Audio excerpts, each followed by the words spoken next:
बहुत बार मुझे लगता है दिमाग में ये भी आता है कि यार गिव अप कर दें, है ना, कि छोड़ देते हैं तैयारी को बहुत। और आसपास के लोग भी बोलने लग जाते हैं कि अब तो नहीं होगा, 3 साल हो गए, 4 साल हो गए, 4.5 साल हो गए, अब क्या करेगा, कैसे सॉल्व करेगा। पहले मम्मी बोला मेरा सुन क्या बोल रहा हूँ, तो मम्मी बोली हम्म। क्या हुआ। मम्मी मेरा सिलेक्शन हो गया। बोले किस में? मैं बोला आरआरबी जेई में। तो मतलब ऐसा नहीं है कि देखो तुरंत आपने एग्जाम देना शुरू किया और तुरंत के तुरंत एग्जाम निकल गया, है ना। मतलब काफी एक जर्नी भी हम्म। रही है और काफी लंबे समय तक आप तैयारी भी कर रहे हो। सर पेशेंस रखना बहुत जरूरी है। अगर जो सोचे कि मेरा तुरंत हो जाएगा, ऐसा पॉसिबल नहीं है। हम्म। टेस्ट सीरीज लगाते जाओ, क्वेश्चंस लगाते जाओ, टेस्ट सीरीज लगाते जाओ, क्वेश्चन लगाओ, एक ना एक दिन ऐसा आएगा कि सर आपके फिर एग्जाम निकलने लगेंगे। Hello everyone, welcome to Engineers Wala. कैसे हैं आप सभी। और आज हमारे साथ हैं अमित, जिन्होंने इस बार आरआरबी जेई CBT 2 को क्लियर किया है। अमित, स्वागत है आपका इंजीनियर्स वाला के चैनल पे, और अपनी जर्नी शेयर कीजिए हमारे सभी स्टूडेंट्स के साथ। सर कैसा है, पहले स्टार्ट मैंने किया था प्री से। हम्म। प्री नॉन टेक था तो सर मैंने वो तो आपका हम्म। जो भी फ्री का था मैंने उसी का यूज किया था। हम्म। कैसा मेरा प्री निकल जाने के बाद क्या हुआ था कि क्रैश कोर्स आपकी तरफ से फ्री मिल रहा था हम्म। अपना रोल नंबर डालने पे। तो सर हम्म। मैंने रोल नंबर डाला और फिर मैंने सर जितने भी आपके लेक्चर्स थे हम्म। करीब 22, उसमें करीब 150 लेक्चर्स थे होंगे। पूरे हम्म। मैंने सर 2-3 बार देखे। उसी के बेस पे सर मैंने ये CBT 2 क्रैक कर दिया सर। और बहुत मैं बढ़िया। सोच रहा था, मैंने क्लासेस वगैरह नहीं लगाई थी, वो फ्री में जो मिला मैंने बोला सर फ्री में दे रहे हैं अलग पांडे सर, तो मैं उसी का यूज हम्म। कर लेता हूँ। नहीं नहीं, बिल्कुल सर। वो तो देखो यार, जितने भी स्टूडेंट्स हमारे थे तो उनको एक्चुअली कोशिश ये रहती कि ज्यादा से ज्यादा बच्चों तक पहुंचा जाए, है ना। और ज्यादा से ज्यादा बच्चा जो है वो डेफिनेटली उसको अपने सक्सेस में कहीं ना कहीं उन चीजों को यूज यूज कर पाए। तो हम कोशिश करते हैं कि यार ज्यादा से ज्यादा चीजें बच्चों को दे सकें हम लोग, तो जितना हो सकता है उतना डेफिनेटली करने की कोशिश करते हैं। तो सर अमित, वह हाँ, बताओ। सर वन शॉट वीडियो था वो मेरे लिए बहुत बेनिफिशियल साबित हुआ सर। वन शॉट, तो वन शॉट आपने मतलब कितनी बार देखा उसको, एक बार रिवाइज किया। सर एक बार ही देखा लेकिन 3 बार रिवाइज किया सर उसे। अच्छा, बहुत बढ़िया यार, बहुत बढ़िया। देखो लास्ट मोमेंट पे वन शॉट लाने का भी पर्पस यही था कि जल्दी रिवीजन हो जाए, मतलब टाइम बच जाए बच्चों का बेसिकली, है ना। तो एक ही क्लास के अंदर पूरा सब्जेक्ट एक तरह से शॉर्ट में रिवाइज हो जाए, अच्छे से रिवाइज हो जाए, ताकि एग्जाम के लिए हेल्पफुल रहे। तो अमित, पहली बार एग्जाम दे रहे हो या फिर क्या आपने बीटेक किया है, डिप्लोमा किया है, क्या किया है, पहला अटेम्प्ट है। बीटेक किया है सर मैंने। बीटेक किया है, बहुत बढ़िया। तो इससे पहले हाँ, एग्जाम दिया है एसएससी का और आरआरबी का वगैरह। आरआरबी का दिया था लास्ट टाइम सर, मेरा नहीं निकला था वो। अच्छा। प्री ही नहीं निकला था मेरा। प्री नहीं निकला तो ओके। और एसएससी का एग्जाम बीच में, क्योंकि पिछला आरआरबी तो काफी पहले हुआ था। Yes sir. हाँ। सर एसएससी भी दिया था मैंने, लेकिन क्लासेस वो मैं मतलब ऐसी नॉर्मल दे दिया था, मेरा प्री नहीं निकला था। लेकिन स्टेट का मेरा CA निकला था सर। मैं अच्छा। स्टेट का इरिगेशन डिपार्टमेंट। हम्म। हाँ सर। अभी दोनों साथ में ही निकला है सर, आरआरबी के पहले दिया, साथ में ही दिया था दोनों एग्जाम। ये जो हम्म। अपना टेक्निकल कंटेंट है उसमें बहुत काम आया सर। बहुत बढ़िया यार। तो मतलब ऐसा नहीं है कि देखो तुरंत आपने एग्जाम देना शुरू किया और तुरंत के तुरंत एग्जाम निकल गया, है ना। मतलब काफी एक जर्नी भी हम्म। रही है और काफी लंबे समय तक आप तैयारी भी कर रहे हो। ठीक है। एक थोड़ा सा यस। मुझे लग भी रहा है कि एक लंबी जर्नी है आपकी, क्योंकि पिछली बार भी आपने आरआरबी का एग्जाम किया जो कि काफी टाइम पहले हुआ था, और अब तक आप अगर उस जर्नी में लगे हुए हो। तो मुझे एक बार बताओ कि हम्म। इतनी लंबी जब तैयारी करते हैं हम लोग, 4 साढ़े 4 साल 5 साल की जब तैयारी हो जाती है, तो कैसा रहता है, हम्म। मतलब क्या माहौल रहता है, कैसे कितने सपोर्टिव रहते हैं आसपास वाले। दुनिया को लगता है कि यार बस आप पढ़ते चले जाओ, दुनिया आपको हमेशा सपोर्ट करती चली जाएगी, 10 10 साल 15 साल, ऐसा क्या ऐसा सच में होता है या खुद को नहीं मोटिवेशन लाना पड़ता नहीं, है। सपोर्टिव कोई नहीं है। क्या कर रहा है सर बाजू वालों के मुंह से ऐसे ही सुनने को मिलता है, पड़ोसियों के, क्या कर हम्म। रहा है, ड्यूटी ज्वाइन कर ले, क्या कर रहा है तू, हम्म। 3 साल हो गए, 4 साल हो गए। सब हाँ। मतलब ऐसा माइंड को ऐसा स्ट्रेस डेवलप होता है, उन सबको मतलब इग्नोर करके अपनी पढ़ाई करना चाहिए सर। कैसे करते हो यार इग्नोर, मतलब कैसे हैंडल करते हो, क्योंकि मुझे पूरा श्योरिटी है कि बहुत सारे बच्चे ऐसे होंगे जो पहली बार में क्लियर नहीं कर पाते हैं, और जिनकी जर्नी बड़ी लंबी रहती है। तो मेरी जर्नी बहुत लंबी रही है, पढ़ने और पढ़ाने की दोनों, अगर मैं बात करूँ ना, कि जब एग्जाम निकले उससे पहले की और उसके बाद की जर्नी। मतलब मुझे तो पता है कि वो लूप में फंसने पे इतना बुरा लगता है, क्योंकि हमें लगता है कि हम तो काबिल हैं, लेकिन दुनिया मानती नहीं है क्योंकि रिजल्ट नहीं है हमारे हाथ में। सर पेशेंस रखना बहुत जरूरी है। अगर जो सोचे कि मेरा तुरंत हो जाएगा, ऐसा पॉसिबल नहीं है। हम्म। टेस्ट सीरीज लगाते जाओ, क्वेश्चंस लगाते जाओ, टेस्ट सीरीज लगाते जाओ, क्वेश्चन लगाओ, एक ना एक दिन ऐसा आएगा कि सर आपके फिर एग्जाम निकलने लगेंगे। फिर एक नहीं, दो, तीन, चार, ऐसी बहुत सारी एग्जाम निकल जाती है एक सैचुरेशन लेवल में आने के बाद। सर अभी मेरी बहुत बढ़िया। कंटिन्यू 3 एग्जाम हो गई सर, एक सीएई, एक एनएमसी, एनएमसी सीएई और एक आरआरबी जेई। क्या बात है यार। और देखो ये बात तो बिल्कुल सही है, अगर आपका एक भी एग्जाम निकल जाए, यानी मतलब प्रीलिम्स भी निकल जाए, तो अंदर से एक कॉन्फिडेंस तो आता है, और उसी कॉन्फिडेंस उसी फ्लो में आपके बाकी एग्जाम्स भी निकलने लग जाते हैं, है ना। यस सर, यस सर, हाँ, यस सर, तो एक बात बताओ यार, जैसे आपने कहा अभी test yes series sir, yes और सर। क्वेश्चंस जो हम लगाते हैं लगातार लगाने चाहिए, तो कितने टाइम पहले से हमें टेस्ट सीरीज को शुरू कर देना चाहिए, मतलब एक बार पूरा सिलेबस कंप्लीट करने के बाद एग्जाम से कितने टाइम पहले हमें टेस्ट सीरीज लगाना स्टार्ट करना चाहिए? एटलीस्ट कम से कम एक महीने पहले तो आप, एक दो महीने पहले तो टेस्ट सीरीज शुरू कर देना चाहिए, section wise test series, subject wise test series. और हम्म। कम से कम सर एक महीने पहले आपकी कम से कम 15, मिनिमम 10 से 15 टेस्ट सीरीज तो होनी चाहिए सर। हाँ, मतलब फुल और लेंथ सर टेस्ट मैंने वो एटलीस्ट भी कितने? देखा है कि उन सबका एवरेज फुल लेंथ टेस्ट कम मिनिमम 10 तो होनी चाहिए। हाँ, मतलब मिनिमम 10 फुल लेंथ टेस्ट तो आपको लगाना ही है, मतलब एग्जाम में जाने से हम्म। पहले। बहुत बढ़िया अमित, वेरी नाइस। देखो और यस सर। हाँ, टेस्ट लगाना और क्वेश्चन सॉल्व करना तो सबसे ज्यादा इंपॉर्टेंट है। अच्छा मुझे एक बात बताओ कि सब इतने सारा सब, जैसे आरआरबी तो नॉन टेक्निकल था, मतलब पहला सीबीटी वन तो कंप्लीटली नॉन टेक्निकल था, है ना। तो यस सर। नॉन टेक्निकल को, या जो नॉन टेक वाले सब्जेक्ट्स इनको कैसे कवर किया, और इसके लिए आपने क्या स्ट्रैटेजी अपनाई कि यार पहले सीबीटी वन निकालता हूँ, सीबीटी वन की तैयारी करी कैसे आपने? सीवीटी वन की तैयारी सर मैंने पहले रीजनिंग एप्टीट्यूड पे ज्यादा फोकस किया। हम्म। और जीके को मैंने थोड़ा मतलब उतना ज्यादा ध्यान नहीं, रोज 1 घंटा मैंने जीके के लिए मैंने मतलब टाइम निकाल लेता था। मुझे पता हम्म। है कितना भी पढ़ेंगे तो उसे मतलब टाइम उतना नहीं, अपन रीजनिंग एप्टीट्यूड में ज्यादा स्कोर कर सकते हैं। तो सर बिल्कुल। मैंने ज्यादातर फोकस उसमें किया, फिर मैं रोज 1 घंटा 1.5 घंटा जीके के लिए निकालता। सर मैं हमेशा करंट अफेयर छोड़ देता था पहले, तो मेरा हम्म। सिलेक्शन रुका रहता था। सर अभी हम्म। मैंने लास्ट ईयर से करंट अफेयर भी पढ़ना शुरू किया। तो मैंने 5 क्वेश्चंस आए थे, 5 से 6 क्वेश्चन सर मैंने करंट अफेयर के बना लिए थे। हमेशा मैंने मतलब 3 साल से मैं सर करंट अफेयर छोड़ देता था कि बोला समुद्र है उसमें कौन घुसेगा। हम्म। और फिर हम्म। उसी के कारण मेरा सिलेक्शन हो रहा था सर। नहीं बिल्कुल तो सही है, उसे देखो उससे हाँ। करंट अफेयर से भी मुझे थोड़ा बेनिफिट। बिल्कुल, तो आपने सबसे ऐसे पहले जितने अपने। भी फ्रेंड है वो बोल देते थे, हाँ हाँ, बताओ। जितने भी फ्रेंड है वो बोल देते थे करंट करंट अफेयर समुद्र है उसमें मत जाओ, उसे छोड़ दो बाकी में फोकस हाँ करो। हाँ, नहीं तो नहीं सर मैंने बिल्कुल। बोला कि मेरा सिलेक्शन रुक रहा था, मैं बोला करंट अफेयर पूरा सिलेबस करके जाता हूँ, तभी हम्म। थोड़ा समझ में आएगा कि होता है कि नहीं होता है। नहीं नहीं, बिल्कुल सही कह रहे हो यार। और देखो, एक तो एक सब्जेक्ट होता है हिस्ट्री, और एक होता है यस। Current affairs. ये दो सब्जेक्ट ऐसे हैं जिसमें लोग जाना ही नहीं चाहते, मतलब एज ए इंजीनियर हम अननेसेसरी उस सब्जेक्ट में घुसना नहीं चाहते, क्योंकि इतना वास्ट है। अब हिस्ट्री में हम इतनी सारी चीजें पढ़ लें, और ये भी श्योरिटी नहीं है कि मार्क्स आएंगे, और सेम करंट अफेयर्स के साथ भी है। लेकिन अगर एक, हम्म। मुझे लगता है कि अगर हम एक सिस्टमैटिक किसी एक ही मेंटर को फॉलो करें, बजाय कि डिस्ट्रैक्ट होने के, कि इधर उधर डिस्ट्रैक्ट होने के बजाय, चाहे करंट अफेयर की मैं बात करूं, चाहे मैं हिस्ट्री की बात करूं, ये ऐसे सब्जेक्ट हैं जहां अगर आप एक सिंगल पैटर्न को फॉलो करो और कंसिस्टेंटली लगातार फॉलो करो, तो मुझे लगता है मार्क्स लाया जा सकता है इसके अंदर भी। सर मैंने करंट अफेयर के लिए एक एक घंटा फिक्स कर दिया था, हाँ। मतलब 1 घंटा, कि मैं थोड़ा थोड़ा उसे रिवाइज करता चला जाऊंगा। बस हो हम्म। गया सर, उससे ही मेरा हो गया सर वो करंट बिल्कुल अफेयर। यार, बहुत बढ़िया। तो अमित, जब रिजल्ट आया सबसे पहले किसको शेयर किया आपने घर में, फैमिली में?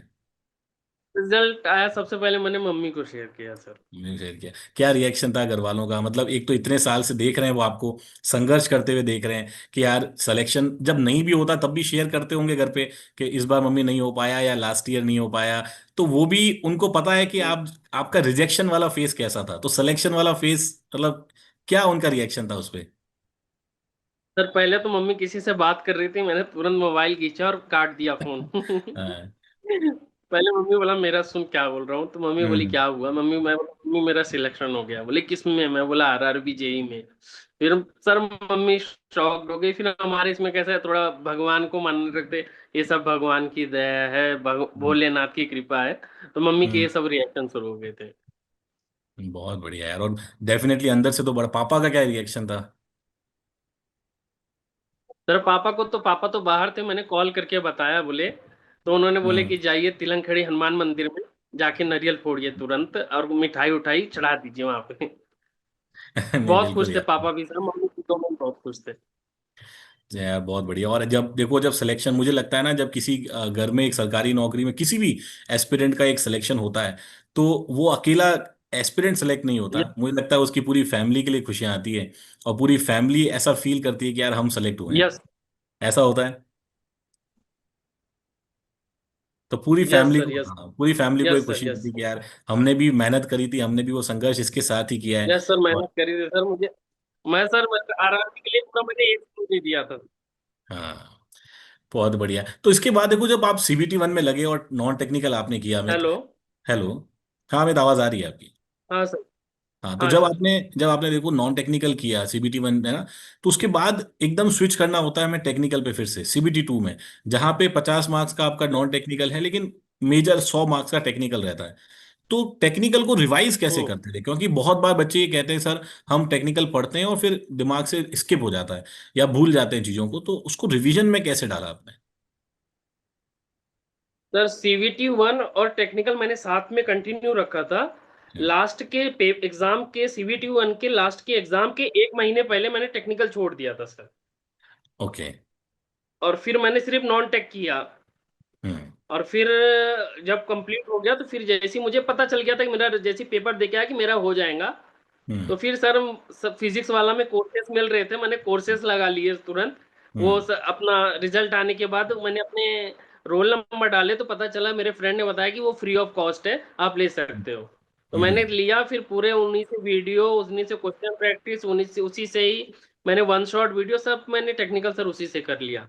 और कुछ नॉन टेक पोर्शन भी था, फिर मैंने उसी से ही किया, फिजिक्स वाला ऐप से। बहुत बढ़िया है, बहुत बढ़िया है। तो मतलब एक डेडिकेशन था, मतलब सर सीबीटी वन अब जब हमारा क्लियर हो जाता है, तो इस बार एक उम्मीद जगी होगी कि यार अब तो एक मौका मिला है और इसमें चूकना बिल्कुल नहीं है, क्योंकि काफी टाइम बाद, काफी सालों बाद मौका मिला है, और अब यस इसको नहीं चूकेंगे। तो है ना, तो एक डेडिकेशन, मोटिवेशन अंदर यस से रहता है। देखो हमें यस 2026 में जो हमारे स्टूडेंट्स हैं, अब जो एग्जाम देना चाहते हैं, इनको आप क्या सजेस्ट करना चाहते हो, क्योंकि काफी सारे स्टूडेंट जो है अभी एसएससी की भी तैयारी करेंगे और आरआरबी की भी तैयारी करेंगे, तो दोनों की तैयारी क्या एक साथ करी जा सकती है? पहला क्वेश्चन तो मेरा ये है। और दूसरा ये है कि क्या हमें इंडिविजुअल तैयारी करनी चाहिए, मतलब एसएससी का अलग करके आरआरबी को अलग करना चाहिए? कैसे आप कैसे अप्रोच करते हो इसको? सर, मैं तो यही बोलूंगा कि ऑलमोस्ट सिलेबस और रीजनिंग भी सेम होता है, हम्म। जीके भी सेम होता है, टेक्निकल भी ऑलमोस्ट सेम होता है। आरआरबी जेई में ही हमें थोड़ा ज्यादा पढ़ना पड़ता है। तो हाँ, आरआरबी जेई का अगर जो करेंगे तो सर, एसएससी जेई का सिलेबस ऑलमोस्ट कंप्लीट हो ही जाता है उसमें। बिल्कुल लेकिन बिल्कुल। एसएससी जेई में थोड़ी प्रैक्टिस की जरूरत पड़ती है, तो उसे हम्म। आपको टाइम निकालना पड़ेगा अलग से। बिल्कुल। और नॉन टेक्निकल भी लगभग, मतलब देखो रीजनिंग और जो है जीके जीएस, रीजनिंग वाला पार्ट तो बिल्कुल सेम ही है ना। और आरआरबी में आप लोग यस मैथ, सर। है ना, मैथ्स को थोड़ा अलग से पढ़ लेते हैं, एप्टीट्यूड जो होता है वो थोड़ा सा अलग से पढ़ते हैं। ठीक है। और कंप्यूटर यस एप्लीकेशन सर। में थोड़ा सा पार्ट होता है, एनवायरनमेंट का थोड़ा सा पार्ट होता है। तो आरआरबी में तो वैसे कंपैरेटिवली ज्यादा बड़ा सिलेबस है, अगर एसएससी की तुलना में बात करी जाए। Yes yes sir. बढ़िया। तो अमित, फिर इसके बाद आगे, अब आपका मतलब क्या, आपका सीबीटी वन का स्कोर रहा एक बार ये बताइए, और सीबीटी टू का आपका क्या स्कोर रहा, ये मेरिट इंडेक्स क्या रहा, ये दोनों एक बार हमारे स्टूडेंट्स को बताइए। सर, सीबीटी वन में मेरा स्कोर था सर 65। बहुत बढ़िया, वेरी नाइस। और सर सीबीटी टू में मेरा मेरिट इंडेक्स है सर 755। 755, बहुत अच्छा, वेरी नाइस। तो मतलब आपने किस जोन से भरा था, और सब सीट्स के लिए आप एलिजिबल हो?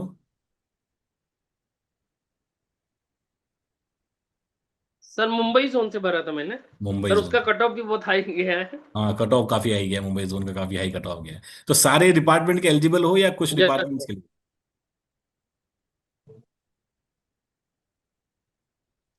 सर, वर्क को मतलब सर, मैंने वैसे तो डिजाइन ड्राइंग फर्स्ट प्रेफरेंस में दिया था। हम्म। हेलो। हेलो, हाँ हाँ अमित, आ रही है आवाज आपकी। हेलो। हेलो। हाँ अमित, आ रही है आवाज, आ रही है। सर, डिजाइन ड्राइंग मतलब सर सेंटर, सर मैं सभी के लिए एलिजिबल हूँ। और हम्म। डिजाइन ड्राइंग को मैंने फर्स्ट प्रेफरेंस दिया था, मुझे ऐसा लग रहा है वो मुझे मिल जाएगा सर। बहुत बढ़िया यार, बहुत बढ़िया। तो हमें देखो पूरी, आपकी एक बार मुझे ये बताइए कि बीटेक जो आपने किया उसके बाद की ये टाइम कैसे रहा, मतलब आपका, मतलब कैसे करते थे, लाइब्रेरी में बैठ के तैयारी करते थे या घर पर ही तैयारी करते थे, कैसा? क्योंकि लंबी जर्नी है, देखो समझो इस बात को कि जब लंबी जर्नी होती है ना तो बहुत सारे अप एंड डाउन रहते हैं। और बहुत बार मुझे लगता है दिमाग में ये भी आता है कि यार गिव अप कर दें, है ना, कि छोड़ देते हैं तैयारी को बहुत, और आसपास के लोग भी बोलने लग जाते हैं कि अब तो नहीं होगा, 3 साल हो गए, 4 साल हो गए, 4.5 साल हो गए, अब क्या करेगा, कैसे सॉल्व करेगा, या कैसे अपनी लाइफ को हैंडल करेगा, कहीं और जॉब लग जा। ये सब कैसे किया आपने, कैसे तैयारी करते थे? बीटेक के बाद सर मेरा क्या था, एजुकेशन लोन लिया था मैंने। हम्म। तो सर उसमें क्या था, मुझे उसकी मतलब इंस्टॉलमेंट भरनी थी। तो पहले सर मैंने 2 साल जॉब की, हम्म। और जैसे ही मेरा इंस्टॉलमेंट कंप्लीट हो गया, तो हम्म। फिर मैंने सोचा कि एक बार गवर्नमेंट के लिए ट्राई करना चाहिए। हम्म। तो सर मुझे पता था कि 1 साल में तो नहीं होगा, थोड़ा पेशेंस रखना पड़ेगा। इसलिए हम्म। मुझे भैया ने मेरे आइडिया दे दिए थे कि आपको पेशेंस रखना पड़ेगा।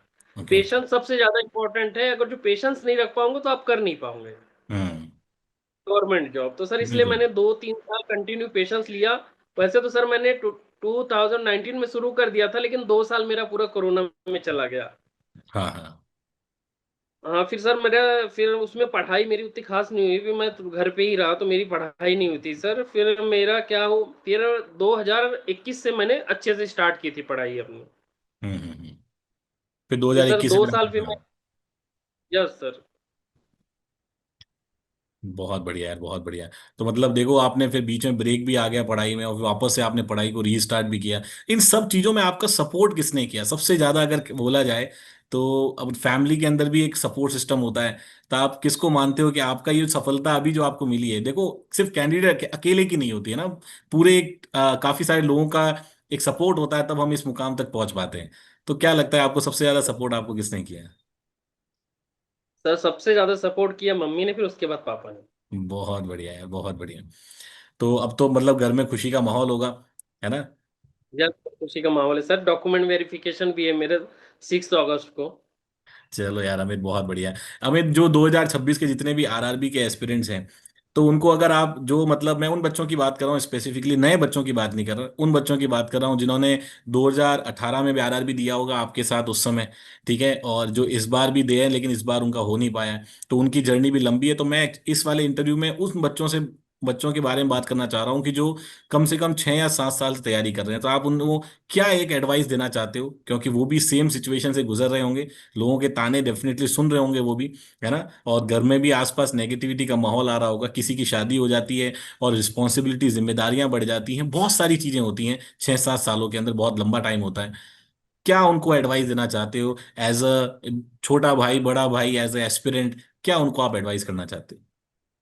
सबसे पहले तो मैं सर आसपास के एनवायरनमेंट को अपने को मेंटेन करना पड़ेगा। जैसे कि उन्हें इग्नोर किए सिवा कुछ नहीं किया जा सकता। सर हम्म। आज भी बोलेंगे, वो कल भी बोलेंगे, या परसों भी बोलेंगे। हो जाएगा तो भी कुछ ना कुछ बोलेंगे। अगर जो बोलते रहे, अगर जो अपन उनका सुनते रहे, तो अपन कुछ नहीं कर सकते। अपने बिल्कुल। को एक मौका सर देना चाहिए, भले वो 6 साल हुए या 7 साल हुए। सर कोई भी 1 मार्क्स 2 मार्क्स से ही रुकता है, तो उन्हें जो भी ऐसे 2-3 मार्क्स से रुक रहे हैं, तो उन्हें सर मौका देना चाहिए कि 1 साल और दे, शायद हो जाए। ऐसा हम्म। उन्हें फिर से अपने आप को, अपने वीक पॉइंट को चूज करके देख के कि कहाँ वीक वीक हूँ, किस चीज में, टेस्ट सीरीज में, या कहाँ पे कम मार्क्स मार्क्स कम आ रहे हैं सर, वो सबको एनालाइज करके एक बार उन्हें फिर से तैयारी में कूदना चाहिए सर। क्योंकि बहुत सर बढ़िया। छोड़ देना ये मतलब हम्म। ठीक नहीं है सर। नहीं नहीं, बिल्कुल, देखो नेवर गिव अप एटीट्यूड जो है वही आपको सेलेक्ट करवाता है। और सरकारी नौकरी, देखो मैं हमेशा ये कहता हूं ना कि सरकारी नौकरी ऐसा नहीं है कि कोई बहुत ही रॉकेट साइंस वाली खेल है ना, ये बस ये है कि लंबे समय तक आपको टिके रहना है, डेडिकेशन और कंसिस्टेंसी के साथ। और वही कंटेंट है जो बच्चा नॉर्मली 1 साल में भी पढ़ लेता है, और कुछ उसमें बहुत बच्चा जो है 6 महीने में भी पढ़ के वो नौकरी लेता है। उसमें बहुत सारी मेहनत और बहुत सारी किस्मत जो है दोनों का साथ देती है। लेकिन एक पेशेंस वाली जो जर्नी होती है वो बड़ी इंपॉर्टेंट होती है, क्योंकि गवर्नमेंट नौकरी में पेशेंस, डेडिकेशन और कंसिस्टेंसी बड़ा इंपॉर्टेंट है। तो आपकी, मुझे लगता है इस स्टोरी से हमें बहुत सारे बच्चे इंस्पायर होंगे, और बहुत सारे वो स्टूडेंट जो काफी लंबे समय से तैयारी कर रहे हैं, और कहीं ना कहीं हर दिन ये सोचते हैं कि यार आज छोड़ दें, आज छोड़ दें, इन किताबों को छोड़ देते हैं, अब हो गया, अब मुझसे नहीं होगा। मुझे लगता है आपकी बातें सुन के या आपकी जर्नी को देखकर वो डेफिनेटली उनका जो पेशेंस है अब थोड़ा और एक्सटेंड होगा, और वो एक और मौका तलाशेंगे। अभी नियर बाय एसएससी जेई आ रहा है अक्टूबर के अंदर, तो मुझे पूरी उम्मीद है कि वो सारे स्टूडेंट फुल फुल फोर्स के साथ, पूरी एनर्जी के साथ एसएससी में लगेंगे और डेफिनेटली उसको क्लियर करेंगे। तो क्योंकि देखो, सरकारी नौकरी की जर्नी इतनी आसान नहीं होती है। आपने तो सक्सेसफुली इसको प्रूव भी किया है, बहुत सारे फेलियर्स के बाद आप सक्सेस हुए हो। तो पहले तो यार बहुत कॉन्ग्रेचुलेशन, और आप जैसे स्टूडेंट्स को देखकर बड़ा मोटिवेशन मिलता है कि, और बहुत अच्छा लगता है ये देखकर कि जो नेवर गिव अप एटीट्यूड है वो आज भी, आज की जनरेशन, आज के बच्चों में भी, और आज भी इस समय भी काफी एक्टिव है, और काफी है लोगों के अंदर कि हम गिव अप नहीं करेंगे चाहे कुछ भी हो जाए। Yes sir, thank you sir, thank you. बहुत बढ़िया अमित, वेरी नाइस। और थैंक यू सो मच आपने इंजीनियर्स वाला के साथ अपनी जर्नी को शेयर करने के लिए। आपकी इस जर्नी से बहुत लोग मोटिवेट होंगे। और all the best for your future. और आगे और भी मुझे उम्मीद है आप और भी बहुत सारे एग्जाम्स को निकालेंगे, और भी बहुत सारे एग्जाम्स के लिए अभी आप अपियर भी करने वाले हैं, और बहुत सारे एग्जाम को भी आप निकालेंगे और जीवन को अपना बहुत अच्छा बनाएंगे। Okay, thank you sir, thank you. Thank you so much Amit, thank you so much. Okay sir.